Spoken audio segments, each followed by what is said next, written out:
Assalamualaikum warahmatullahi wabarakatuh. Selamat pagi anak-anakku. Bagaimana kabar kalian hari ini? Semoga dalam keadaan sehat ya. Hari ini kita akan belajar matematika volume bangun ruang.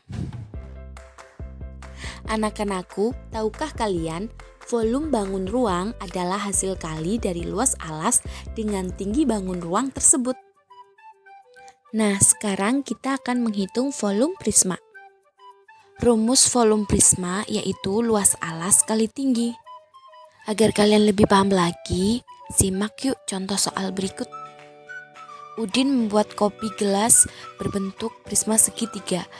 Coba perhatikan gambar di samping. Diketahui sisi alas gelas 6 cm dan tinggi gelas 8 cm. Berapa cm kubik volume kopi yang dapat dituangkan? Untuk menghitung volume kopi pada gelas, kamu perlu menentukan volume prisma lebih dahulu. Selanjutnya, luas alas sama dengan luas segitiga. Kenapa luas alas sama dengan luas segitiga? Karena pada prisma ini adalah prisma segitiga yang alasnya bentuknya segitiga. Makanya mencari luas alas yaitu dengan luas segitiga. Nah, sekarang ayo kita hitung bersama-sama volume prisma segitiga ini. Seperti yang kita ketahui tadi bahwa rumus volume prisma segitiga yaitu luas alas kali tinggi. Berdasarkan soal tadi, panjang sisi alasnya yaitu 6 cm. Jika digambarkan seperti berikut. Karena alasnya segitiga, maka kita menghitung luas segitiga. Luas segitiga rumusnya setengah kali alas kali tinggi. Untuk alas sudah diketahui, namun untuk tinggi itu belum diketahui. Nah, makanya kita mencari tinggi dulu. Nah, ini sisi tinggi yang belum kita ketahui. Untuk mencari tingginya, kita menggunakan rumus Pythagoras, yaitu sisi miring dikurangi sisi alas. Jadi, 6 kuadrat dikurangi 3 kuadrat, sama dengan akar 36, dikurangi 9, sama dengan akar 27, hasilnya 5,2. Setelah itu kita masukkan ke rumus luas alas segitiga. Nah, ini jadi setengah kali alas kali tinggi, setengah kali 6 kali 5,2, hasilnya 15,6. Setelah luas alas sudah ketemu, lalu kita masukkan ke rumus volume prisma segitiga. Nah, yaitu luas alas kita masukkan 15,6 dikali tingginya 8 sama dengan 124,8. Tahukah kalian? Ini adalah bangun prisma trapesium karena alasnya berbentuk trapesium. Jadi rumus volumenya adalah luas trapesium dikali tinggi.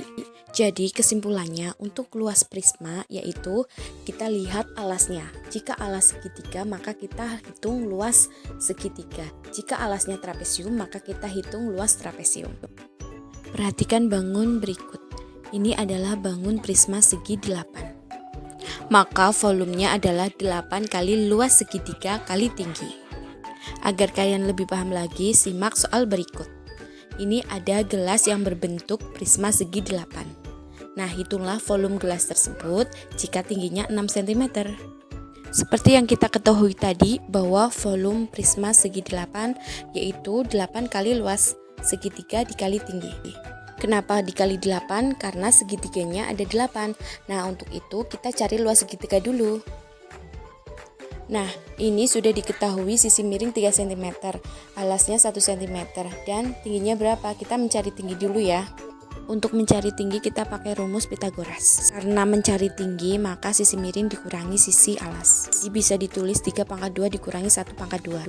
3 pangkat 2 9, yaitu 1 pangkat 2 1, jadi 9 dikurangi 1. Hasilnya akar pangkat 8. Akar 8 itu bisa ditulis 4 kali 2. Jadi bisa ditulis akar pangkat 4 kali akar pangkat 2. Akar pangkat 4 itu adalah 2. Jadi bisa ditulis 2 akar pangkat 2. Nah, tinggi hasilnya 2 akar pangkat 2. Setelah tingginya sudah ketemu, kita masukkan ke luas segitiga, yaitu setengah kali alas kali tinggi. Setengah kali alasnya berapa? Alasnya 2 ya, perhatikan. Kemudian tingginya dimasukkan 2 akar pangkat 2. Nah, setelah itu 2 sama 2 kita coret, maka hasilnya 2 akar pangkat 2. Jadi luas segitiga ketemunya 2 akar pangkat 2. Nah, setelah luas segitiga ketemu, kita masuk ke volumenya, yaitu luas segitiga kali 8 kali tinggi. Tadi luas segitiga sudah ketemu, yaitu 2 akar pangkat 2 dikalikan 8 karena segitiganya ada 8 alasnya, kemudian dikali tinggi yaitu 6. Hasilnya 2 akar pangkat 2 dikali 48. Kemudian dihitung hasilnya 96 akar 2 cm kubik. Jadi volume dari gelas tersebut ketemunya adalah 96 akar pangkat 2 cm kubik. Sampai sini paham ya? Nah, sekarang kita akan menghitung volume tabung. Seperti yang kita ketahui bahwa volume adalah luas alas kali tinggi. Jadi untuk tabung karena alasnya lingkaran, maka luas alasnya menggunakan rumus luas lingkaran yaitu pi r kuadrat. Kesimpulannya, jadi volume tabung adalah pi r kuadrat kali T. Agar kalian lebih paham lagi, simak soal berikut ya. Ibu Beni membuat segelas susu untuk Beni. Gelas mug yang digunakan seperti gambar di samping, diameter gelas 7 cm dan tinggi gelas 10 cm. Berapa volume susu yang dituangkan dalam gelas tersebut? Mari kita bahas bersama-sama. Diketahui bahwa volume tabung adalah pi r kuadrat kali T. Pi yaitu 22/7 karena D-nya itu kelipatan 7. Jadi 22/7 dikali 7/2 kali 7/2 dikali tinggi yaitu 10. Kenapa 7/2? R-nya karena R itu setengah dari D atau D dibagi 2.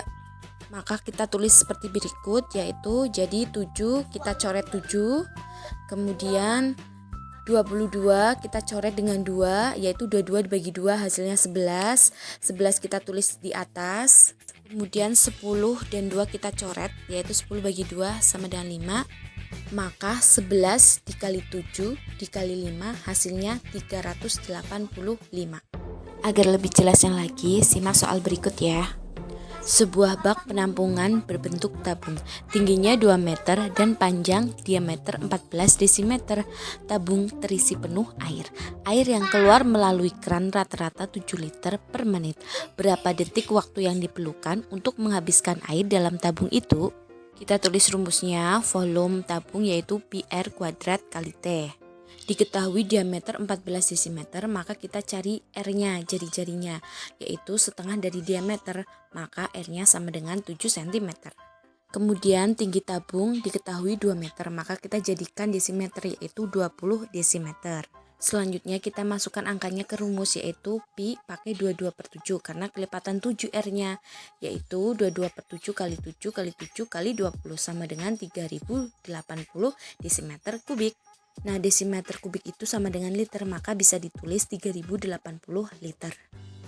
Untuk mencari waktu, itu sama dengan volume dibagi debit. Volume sudah kita hitung, yaitu 3080 liter. Kemudian debit diketahui 7 liter per menit. Maka hasilnya 440 menit. Karena yang ditanyakan detik, maka kita jadikan detik menjadi 26.400 detik. Semoga kalian paham ya. Untuk pembelajaran hari ini sampai di sini dulu. Selamat belajar, tetap semangat. Wassalamualaikum warahmatullahi wabarakatuh.